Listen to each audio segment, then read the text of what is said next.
ఎవరూ గెలవనప్పుడే బీజేపీ నుంచి గెలుపు జెండా ఎగరవేసిన ఒకే ఒక్క నేతగా సంచలనం సృష్టించారాయన. తెలంగాణ రాజకీయాల్లోనే కాదు, ఆయన చేసే కొన్ని కామెంట్స్ దేశవ్యాప్తంగా సంచలనం సృష్టిస్తున్నాయి. ఒంట్లో అణువున హిందుత్వం ఉట్టిపడే ఆ నాయకుడు ఇప్పటికే టెర్రరిస్టుల హిట్ లిస్ట్ లో కూడా ఉన్నాడు. వరుసగా 3 సార్లు గెలిచి తెలంగాణలో మరే బీజేపీ నాయకుడికి ఇంతవరకు సాధ్యం కాని రికార్డును నమోదు చేసుకున్న ఆ నాయకుడు తాజాగా కాషాయ పార్టీకి గుడ్ బై చెప్పేశారు. ఇంతకు అసలేమైంది? ఎందుకు ఆయన తల్లిలా భావించిన పార్టీని వీడాల్సి వచ్చింది?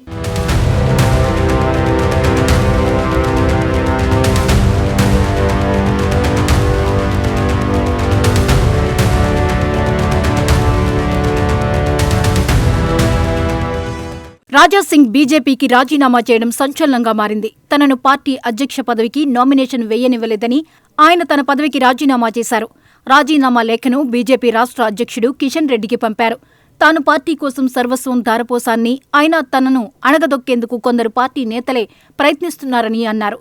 తెలంగాణలో బీజేపీ అధికారంలోకి రావడానికి పోరాడుతున్నానని, అధికారంలోకి రాకూడదని ఎక్కువ మంది కోరుకుంటున్నట్లుందని రాజాసింగ్ సంచలన కామెంట్స్ చేశారు. వాళ్లు అనుకున్న వాళ్లకే అధ్యక్ష పదవి ఇచ్చారని, తనను నామినేషన్ వేయడానికి కూడా అంగీకరించకపోవడానికి కారణాలు చెప్పాలని ఆయన డిమాండ్ చేశారు.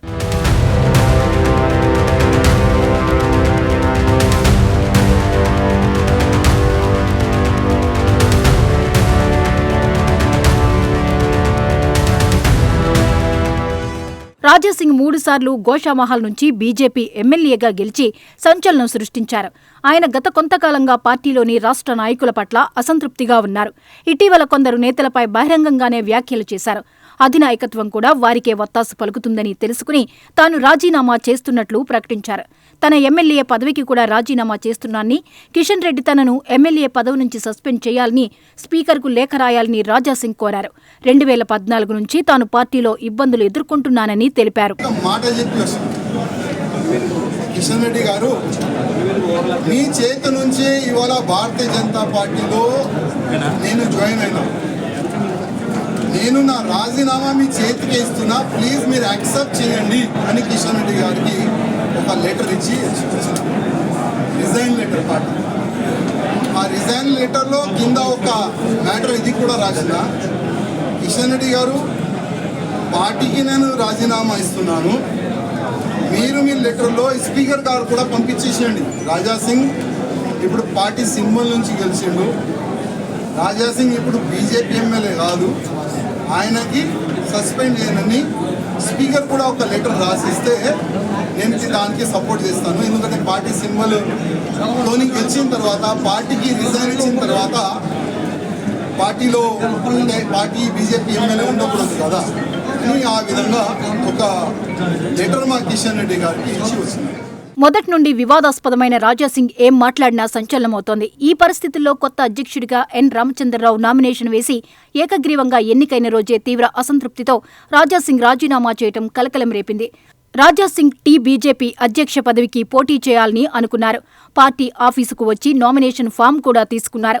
అయితే చివరికి నామినేషన్ వేయకుండానే పార్టీ ఆఫీసు నుండి వెనక్కి వెళ్లిపోయారు. కారణమేంటంటే, అధ్యక్ష పదవికి పోటీ చేసేవారికి పార్టీలోని 10 మంది నేతలు ప్రపోజర్లుగా సంతకాలు పెట్టాలి. రామచంద్రరావుకు 10 మంది సీనియర్ నేతలు సంతకాలు చేసి ప్రపోజ్ చేశారు. రాజాసింగ్ దగ్గరకు వచ్చేసరికి సంతకాలు చేయడానికి ఎవరూ ముందుకు రాలేదు. రాజాసింగ్ ఎంతమందిని అడిగినా సంతకాలు పెట్టమని చెప్పినట్లు తెలిసింది. ఓల్డ్ సిటీలో తన మద్దతుదారులుగా ఉన్న రాష్ట్ర కౌన్సిల్ సభ్యులు 3 మాత్రమే రాజాసింగ్ నామినేషన్ ఫామ్ పైన సంతకాలు పెట్టడానికి సిద్ధపడ్డారు. 10 మంది సంతకాలు చేయాల్సిన ఫామ్లో 3 సంతకాలు చేస్తే నామినేషన్ ఫామ్ చెల్లుబాటు కాదు. తన నామినేషన్పై ఎందుకు సంతకాలు చేయడం లేదని అడిగినప్పుడు పార్టీ నాయకత్వం సంతకాలు చేయవద్దని తమను ఆదేశించినట్లు కొందరు సీనియర్లు ఎమ్మెల్యేతో చెప్పారని సమాచారం. రాజాసింగ్ నామినేషన్ ఫామ్లో మద్దతుదారులుగా ఎవరూ సంతకాలు చేయొద్దని జాతీయ నాయకత్వం నుండి సోమవారం ఉదయమే ఆదేశాలందినట్లు సమాచారం. జాతీయ నాయకత్వం నుండి ఆదేశాలు అందిన తరువాత నేతలు సంతకాలు ఎందుకు చేస్తారు? జాతీయ నాయకత్వం నుండి అందిన సమాచారం ప్రకారమే సీనియర్లు సంతకాలు చేయడానికి వెనుకాడారు. దాంతో తన నామినేషన్ ఫామ్లో సంతకాలు చేయడానికి కూడా సీనియర్లను జాతీయ నాయకత్వం కట్టడి చేయటాన్ని రాజాసింగ్ చాలా అవమానంగా ఫీల్ అయినట్లు తెలిసిందే. 3 సార్లు వరుసగా ఎమ్మెల్యేగా గెలిచిన తనకు పార్టీలో ఇలాంటి అవమానం ఎదురవుతుందని రాజాసింగ్ ఊహించలేదు. నామినేషన్ ఫామ్ కూడా వేయనీయకుండా నాయకత్వం తనను అడ్డుకున్న తర్వాత తాను పార్టీలో ఉండి ఉపయోగం లేదని ఎమ్మెల్యేకి అర్థమైంది. ఇంత జరిగిన తర్వాత కూడా తాను పార్టీలోనే ఉంటే మరిన్ని అవమానాలు ఎదురవటం తప్ప ఉపయోగం ఉండదని అర్థమైన తర్వాతే పార్టీకి రాజాసింగ్ రాజీనామా చేశారంటూ రాజకీయ వర్గాల్లో చర్చ జరుగుతోంది.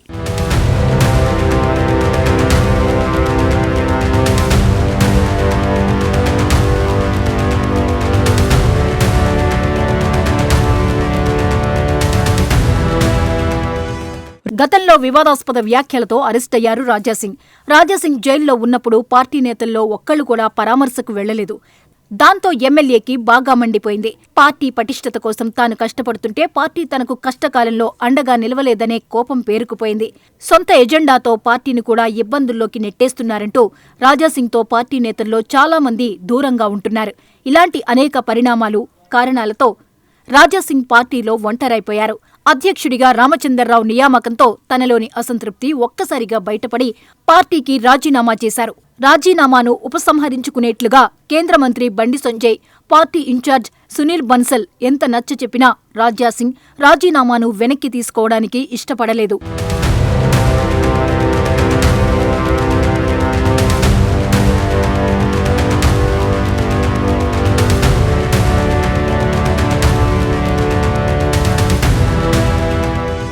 బహుశా తెలుగు రాష్ట్రాల్లో హ్యాట్రిక్ కొట్టిన బీజేపీ ఎమ్మెల్యే ఈయన ఒక్కరేనేమో. బీజేపీ బలం అండా కంటే కూడా రాజాసింగ్కు సొంత బలం ఎక్కువ. కరుడుగట్టిన హిందూ నేత కావడంతో హిందూ వర్గంలో రాజాసింగ్కు పట్టు ఎక్కువ. మజ్లిస్ పార్టీకి పట్టున గోషామహల్ నియోజకవర్గంలో 3 సార్లు గెలవడమంటే ఆషామాషీ కాదు. 2 ఏళ్ల కిందట జరిగిన అసెంబ్లీ ఎన్నికల అనంతరం రాజాసింగ్ బీజేపీ శాసనసభా పక్షనేత పదవిని ఆశించారు. కానీ కొన్ని అంశాల ప్రాతిపదికన ఏలేటి మహేశ్వర్ రెడ్డికి ఇచ్చారు. బీజేపీలో కేంద్ర మంత్రి బండి సంజయ్ అండదండలు ఉన్నప్పటికీ రాజాసింగ్కు నిరాశ తప్పలేదు.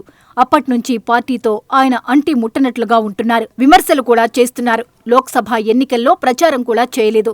హైదరాబాద్ నియోజకవర్గంలో మహిళను నిలిపినా మద్దతు కూడా ప్రకటించలేదు.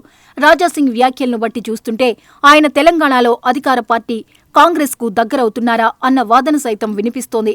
సీఎం రేవంత్ రెడ్డిని పలుసార్లు ప్రశంసించారు కూడా. అయితే ఆయన బీజేపీలోనే కొనసాగే ఛాన్సులు ఎక్కువ అన్న వాదనలు సైతం వినిపిస్తున్నాయి. ఆయనపై ఇప్పటికే పలు వివాదాస్పద వ్యాఖ్యల కేసులు ఉన్నాయి. అందులోనూ పాతబస్తీలో నెగ్గాలంటే రాజాసింగ్కు బీజేపీ వంటి పార్టీనే అవసరం. అటు బీజేపీకి కూడా రాజాసింగ్ను వదులుకునే ఉద్దేశం ఉండదు. కాబట్టి ఆయన్ను బుజ్జగించి పార్టీలోనే కొనసాగించే అవకాశాలే అధికమని రాజకీయ వర్గాల్లో చర్చ జరుగుతుంది. గతంలో కూడా పార్టీ సస్పెండ్ చేసినా మళ్లీ కొన్నాళ్లకు కలుపుకునిపోయారు. ఇప్పుడు కూడా అదే జరుగుతుందని అంటున్నారు. చూడాలి మరి రాజాసింగ్ పొలిటికల్ ఫ్యూచర్ ఏం మలుపు తిరుగుతుందో అన్నది.